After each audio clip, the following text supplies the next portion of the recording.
សួស្តីអ្នកទាំងអស់គ្នាខ្ញុំនឹងបង្ហាញអំពីការ approve ទៅលើកម្ចីដំបូងឡើយយើងចូលទៅកាន់ menu loan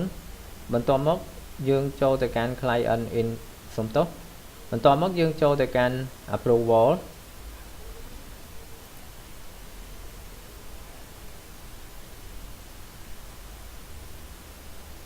ឥឡូវនេះគឺយើងបានចូលមកដល់ទីតាំងរបស់ approval ហើយ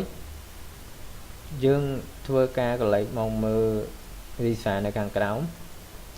គឺនេះគឺជាកម្ចីដែលមិនទាន់បាន approve បើសិនបើយើងចង់ approve កម្ចីណាមួយគឺយើងធ្វើការ click ទៅលើប៊ូតុងដែលមានពណ៌ផ្ទៃមេឃ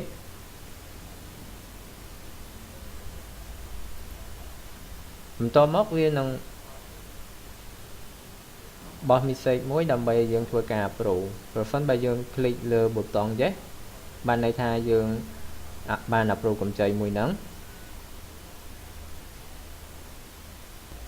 ឥឡូវនេះខ្ញុំនឹងនិយាយអំពីការ cancel approval ឥឡូវនេះគឺយើងជ្រើសរើសកម្ចីណាមួយដែលយើងចង់ cancel បន្ទាប់មកយើង click ទៅលើប៊ូតុងដែលមានសញ្ញាខ្វែងហើយវានឹងសួរយើងថាតើយើងចង់ approve ឬមួយក៏អត់បន្ទាប់មកយើងធ្វើការ click ទៅលើប៊ូតុង yes នៅពេលដែលយើងធ្វើការ click ទៅលើប៊ូតុង yes កម្ចីមួយនោះនឹងត្រូវបាន cancel ហើយគឺមិនអាចប្រើប្រាស់បានទៀតទេ